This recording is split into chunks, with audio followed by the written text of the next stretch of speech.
Hello friends, आप सभी का स्वागत है आपके अपने यूट्यूब चैनल सोम अकेडमी पर। दोस्तों, जैसा कि हिंदी की लगातार आपकी क्लासेस चल रही हैं यूपी बीएड एंट्रेंस एग्जाम 2019 की तैयारी के लिए, और उसी सीरीज में हमने लगातार आपके लिए प्रैक्टिस सेट भी बना रहे हैं और लगातार वीडियो भी डाली जा रही हैं। आपके काफ़ी कमेंट्स आ रहे थे कि एक वीडियो बनाई जाए, और सबसे बड़ा जो टॉपिक होता है वो होता है संधि का हिंदी के अंतर्गत, और इसी से लगभग 4 से 5 क्वेश्चन आते हैं। तो लगभग 8 से 10 अंक का आपका यहाँ पर फायदा हो सकता है यदि आपने संधि को समझ लिया। दोस्तों, मैं अनावश्यक बातें आपको नहीं बताऊंगा, केवल 10 से 12 मिनट का वीडियो है और संधि का टॉपिक आपका बिल्कुल क्लियर हो जाएगा। जो टॉपिक आपका अन्य जो दोस्त हमारे अभी यूट्यूब पर पढ़ाते हैं, मैं यह नहीं कहना चाहूँगा कि वे दोस्त गलत बताते हैं या खराब पढ़ाते हैं, लेकिन आपको अंतर यहाँ पर साफ दिखाई देगा हमारी वीडियो में और उनकी वीडियो में। वो वीडियो लगभग 2 घंटे तक भी अपना जो है कंसेप्ट क्लियर नहीं कर पाते हैं, लेकिन हम यहाँ आपको 10 मिनट में पूरा का पूरा संधि क्लियर कर देंगे। तो वीडियो को पूरा देखें, और यह सभी परीक्षाओं के लिए महत्वपूर्ण है। चलिए दोस्तों, संधि का टॉपिक शुरू कर लेते हैं। तो मैं आपको बताना चाहूँगा, संधि में आपके 2 प्रकार के क्वेश्चन पूछे जाते हैं। नंबर 1 संधि विच्छेद, अर्थात 2 शब्दों को अलग करना होता है, तो वो कहलाता है आपका संधि विच्छेद। दूसरी बात आती है तो संधि के प्रकार सबसे ज़्यादा पूछे जाते हैं। तो 90% क्वेश्चन जो है इसी प्रकार से आते हैं कि इसमें कौन सी संधि होगी, एक वाक्य आपको दिया जाएगा। तो इस तरीके से आपसे क्वेश्चन पूछे जाते हैं। तो पहले बात कर लेते हैं संधि विच्छेद पर। तो मैं आपको बताऊंगा कि संधि विच्छेद का क्या अर्थ होता है। देखिएगा, संधि का जो अर्थ होता है वो होता है मेल। मेल अर्थात मिलाना, 2 शब्दों को मिलाना होता है संधि। और संधि विच्छेद यानी कि संधि के द्वारा जो शब्द मिले हुए हैं उनको अलग करना होता है संधि विच्छेद। जैसे यदि मैं कहूँ कि यहाँ पर स्वागत का संधि विच्छेद आपको बताना है, तो 2 सार्थक शब्द आपको यहाँ पर चुनने होंगे। सु प्लस आगत, तो ये हो जाता है आपका स्वागत। सु माने होता है शुभ और आगत माने आना। तो 2 सार्थक अर्थ वाले शब्दों के द्वारा जो होता है स्वागत, इस प्रकार से आपका बन जाता है। यदि मैं आपको कहूँ कि अन्य शब्दों के लिए, तो यहाँ पर इसी प्रकार से आपको अलग अलग 2 सार्थक शब्द करने होते हैं। और ये हो सकता है कि आपको थोड़ा मुश्किल लगे अलग करना शब्दों को, लेकिन जैसे ही आपको 4 ऑप्शन मिलेंगे, तो यदि आप एक बार पढ़ लेते हैं किताब के माध्यम से, वीडियो के माध्यम से, हमने आपके लिए प्रैक्टिस सेट भी बनाए हैं। तो आप जो है सोम अकेडमी, यहाँ पर आप जाए इस वेबसाइट पर, और इसका लिंक आपको डिस्क्रिप्शन में ही मिल जाएगा।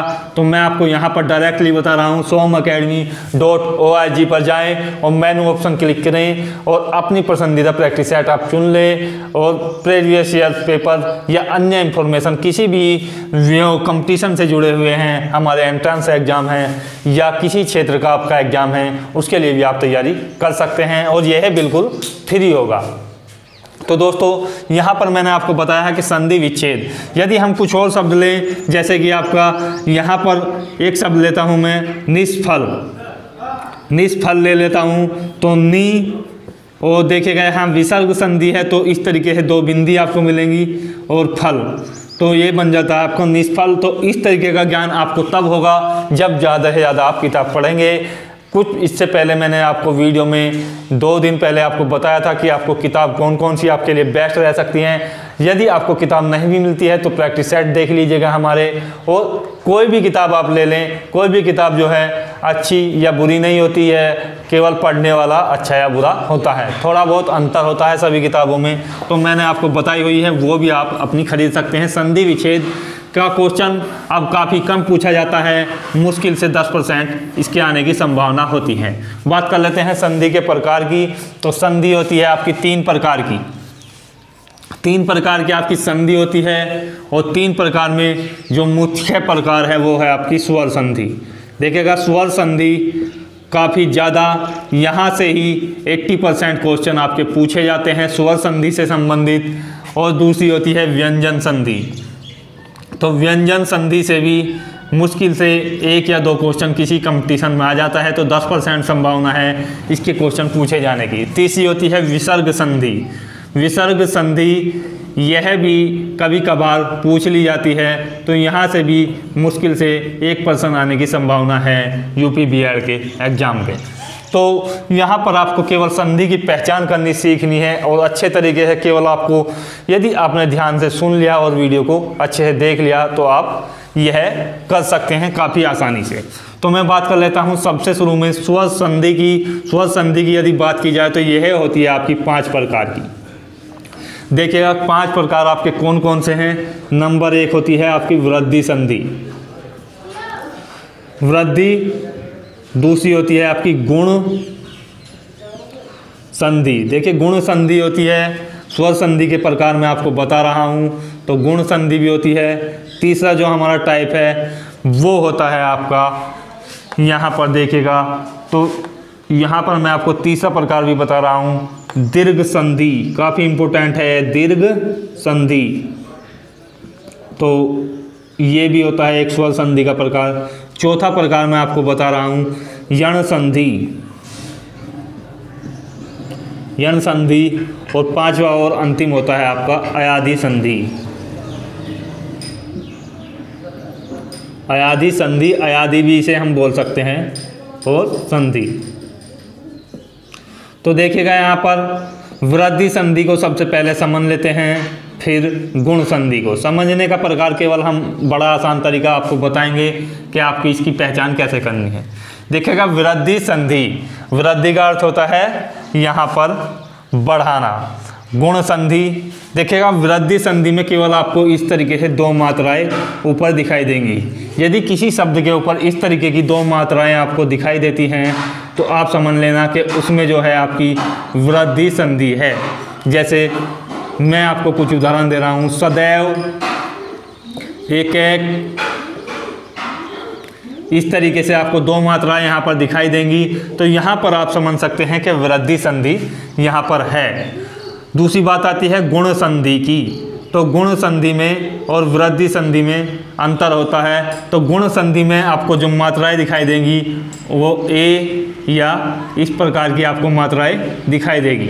तो इस प्रकार की मात्रा यदि आपको किसी भी शब्द में दिखाई देती है, केवल एक मात्रा, तो वहाँ पर आप समझ लेना कि गुण संधि वहाँ पर है। दिखेगा कैसे, रमेश, रमेश, इस तरीके से गणेश। यदि एक मात्रा आपको इस तरीके से दिखाई देती है तो वहाँ पर होती है आपकी गुण संधि। तो यह भी आप बिल्कुल ना भूलें, केवल कुछ थोड़ा समझने की बात है, मात्राओं का यहाँ पर ज्ञान रखना होता है। और यदि दीर्घ संधि की बात की जाए, देखिएगा दीर्घ संधि काफ़ी इम्पोर्टेंट है। इसमें यदि आपको एक डंडा अर्थात आ मिलता है और बड़ी ई की मात्रा मिलती है तो वहाँ आप समझ लेना कि दीर्घ संधि है। यदि मैं कहूँ कि सतीश, देखिएगा यहाँ पर बड़ी ई की मात्रा है तो सतीश, यहाँ पर क्या होगी आपकी गुण संधि होगी, सॉरी दीर्घ संधि होगी। गुण संधि में केवल एक मात्रा आती है, दीर्घ संधि में यह इस प्रकार की मात्रा आती है बड़ी ई की। यदि मैं कहूँ आपको यहाँ पर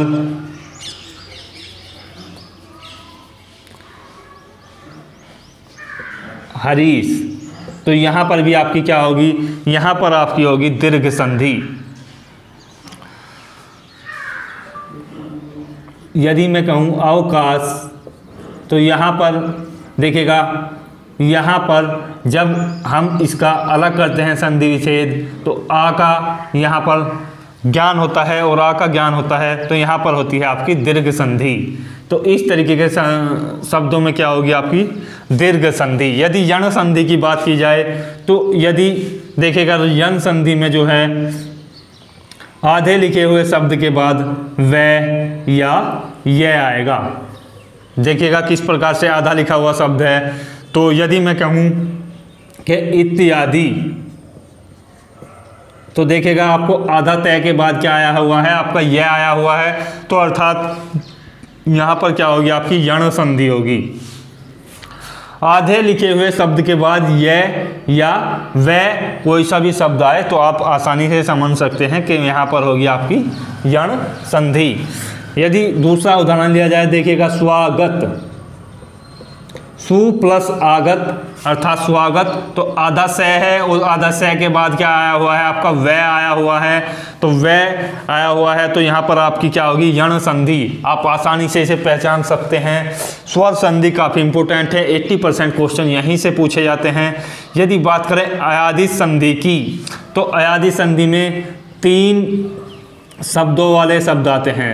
3 शब्द वाले जो वाक्य है आते हैं वो अयादि संधि के अंतर्गत आते हैं। पहली पहचान यो है और दूसरी अय, आया, आओ या आओ इन शब्दों में आते हैं। तो देखिएगा किस प्रकार से मैं आपको बता रहा हूँ एग्जाम्पल के द्वारा। देखिएगा 3 शब्दों वाले शब्द यहाँ से पूछे जाते हैं, जैसे पवन। यदि संधि विच्छेद किया जाए तो पो प्लस अन होता है, अर्थात यहाँ पर अव आता है तो पवन बन जाता है। तो पो प्लस अव, यहाँ पर पवन का संधि विच्छेद होता है। तो आप इस तरीके से देख सकते हैं। यदि तीसरा आपको उदाहरण लूँ तो नायक, न प्लस आय, तो आय यहाँ पर आएगा तो इस प्रकार से नायक बन जाता है। यदि और उदाहरण लिया जाए तो पावक, इस तरीके के संधि विच्छेद में यदि आपको आओ, आओ, आए, आए मिलता है तो वहाँ पर आप केवल ये समझ लेना है कि 3 शब्दों से ज़्यादा बड़ा शब्द इस संधि के अंतर्गत नहीं आता है। तो यहाँ पर आपकी क्या होगी, यहाँ पर आपकी होगी अयादि संधि। इस तरीके के शब्द 3 शब्दों वाले आते हैं और इस तरीके की साउंड यहाँ पर मिलती है, तो यहाँ पर होती है आपकी अयादि संधि। देखिएगा वृद्धि संधि में डबल मात्रा आती है, इतना आपको समझना है। गुण संधि में एक ही मात्रा आती है, ये आपको समझना है। दीर्घ संधि में बड़ी ई या बड़ा आ की मात्रा आएगी, तो यहाँ पर आपको समझना है। यण संधि में आधे शब्द के बाद व या ये आएगा तो आपकी क्लियर हो जाएगी। अयादि संधि में 3 शब्दों वाले शब्द होंगे, अय, आए, आओ, आओ, इस तरीके से आपका आएगा। तो स्वर संधि आपकी क्लियर हो चुकी है। आशा करता हूँ कि यह आपको अच्छा लगा होगा। अब बात कर लेते हैं व्यंजन संधि की। तो देखिएगा स्वर संधि, इसके बाद हम आपसे कुछ क्वेश्चन पूछेंगे, वहाँ पर आपको आंसर करने होंगे कमेंट्स बॉक्स में।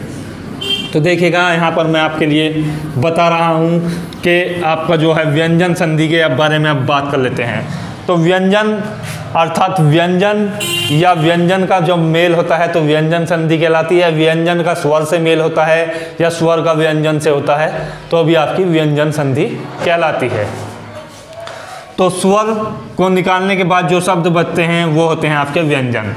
तो देखिएगा इसकी पहचान मैं आपको बता रहा हूँ। व्यंजन संधि के लिए आपको क्या है, देखिएगा 2 शब्द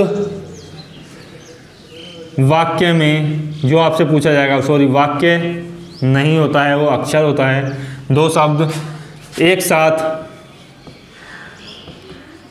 जुड़े हों, देखिएगा कैसे। जैसे आपको मैं कहूँ कि उज्ज्वल, तो यहाँ पर क्या है आधा जय और पूरा बड़ा जय यहाँ पर आपको जुड़ा हुआ है, आधा जय और जय। तो यहाँ पर 2 शब्द एक दूसरे से जुड़े हुए हैं। इस प्रकार की संधि जो होती है वो व्यंजन संधि होती है, आपको पहचान हो चुकी है। तो 2 शब्द एक साथ जुड़े हुए हों, आधे आधे शब्द होते हैं। जैसे मैं आपको अभी और उदाहरण देता हूँ, देखिएगा जिस प्रकार से यदि मैं कहूँ कि अनुच्छेद, अनुच्छेद में भी आपकी क्या होगी, व्यंजन संधि होगी। तीसरी बात, यदि अन्य शब्दों की द्वारा यहाँ पर इस तरीके के ही शब्द पूछे जाते हैं ज़्यादातर। यदि एक और पहचान इसकी करनी है, क्योंकि अलग टाइप से भी आपसे शब्द पूछा जा सकता है। यदि यह पूछा जाए कि जगदीश में संधि विच्छेद कीजिए, तो देखिएगा यहाँ पर जगत प्लस इस प्रकार से संधि विच्छेद होता है तो जगदीश आपका बन जाता है, अर्थात तय आपका होता है व्यंजन और ई होता है आपका स्वर। तो स्वर और व्यंजन का मेल जब होता है तो भी वहाँ पर व्यंजन संधि होती है। तो जगदीश इस प्रकार से बनता है। तो यहाँ पर आपको यह पहचान भी रखनी काफ़ी आवश्यक है। तो ये स्वर संधि की मुख्य पहचान यही है कि यहाँ पर 2 शब्द यदि एक जैसे जुड़े हुए आपको दिखाई दें, एक आधा शब्द हो एक पूरा शब्द हो, तो वहाँ पर आपकी क्या होगी, व्यंजन संधि होगी। तो दोस्तों ये मुख्य रूप से आपसे पूछे जाते हैं। और एग्जाम्पल के तौर पर मैं यदि कहूँ कि उज्ज्वल में संधि विच्छेद आपको बताया, तो संधि के आपको प्रकार दिए जाएंगे, विसर्ग संधि, व्यंजन संधि, स्वर संधि, या इनमें से कोई नहीं। तो आपको चुनना होगा यहाँ पर। देखिएगा दोस्तों, स्वर संधि, व्यंजन संधि और अब आता है आपका विसर्ग संधि। तो विसर्ग संधि की यदि पहचान की बात की जाए तो इस प्रकार से आपको मिलेगा ओ, आधा से और ये वाला से और रे देखिएगा आपको इस प्रकार से जो चढ़ा हुआ होता है रे की मात्रा, उस वाला रे मिलेगा। यदि मैं कहूँ कि देखिएगा आपको रे की यदि पहचान करनी है तो निर्धन इस तरीके की रे आपको चढ़ा हुआ मिलेगा, तो वहाँ पर आपको समझना होगा कि विसर्ग संधि है। यदि मैं कहूँ कि आशीर्वाद, तो आशीर्वाद शब्द में भी यही होता है, तो इस प्रकार से रे आपको चढ़ा हुआ मिलेगा, तो आशीर्वाद में भी आपकी होगी विसर्ग संधि, यदि रे वाले शब्दों की बात की जाए। दूसरी बात कर लेते हैं से और आधे से की। तो आधा से इस प्रकार से हो या इस प्रकार से हो तो आपको मिलेगा यहाँ पर विसर्ग संधि। देखिएगा जिस प्रकार से लिखा हो निष्फल, यदि इस प्रकार से हो तो भी आपकी क्या होगी, विसर्ग संधि होगी। निष्फल में है जिस प्रकार से, यदि यह कहा जाए कि निश्चित, तो ये वाला से आपको दिखाई देता होगा, तो निश्चित में भी आपकी क्या होगी, विसर्ग संधि होगी। और इस प्रकार से आपको यहाँ पर आधा से और इस प्रकार के से वाले की शब्द की भी पहचान करनी होगी। यदि किसी शब्द में इस प्रकार से मिलता है तो आपको विसर्ग संधि यहाँ पर पहचान करनी होगी। यदि ओ की बात की जाए तो देखिएगा मैं कहूँ कि आपको मनोरथ, तो यहाँ पर आपको ओ की मात्रा इस प्रकार से आपको दिखाई देगी मनोरथ। तो यहाँ पर भी ओ वाले शब्द जो भी होंगे वो इस प्रकार के इस अंतर्गत आएंगे। यदि आपको कहूँ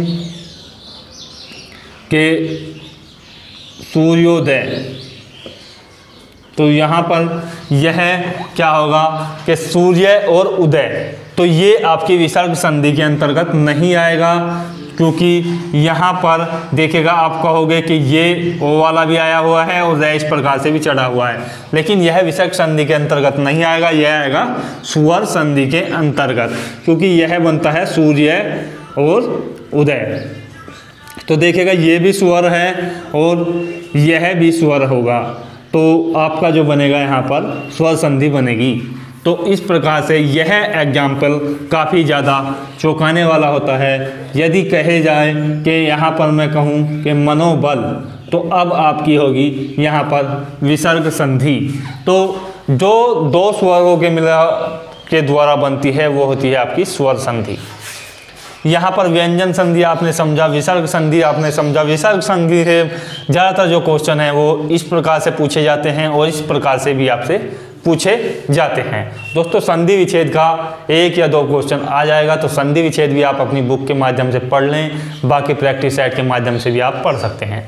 अब बात कर लेते हैं कुछ क्वेश्चनों की जिनके आपको कमेंट्स बॉक्स में जवाब देने हैं, और वीडियो आपको कैसा लगा ये भी कमेंट्स करके जरूर बताइएगा। चलिए देख लेते हैं कुछ क्वेश्चन जिसमें आपको संधि की पहचान करनी है, तो संधि आपको बतानी होगी उनमें। तो मैं आपसे कुछ क्वेश्चन पूछ रहा हूँ। स्वागत के लिए आपको बतानी होगी कौन सी संधि है।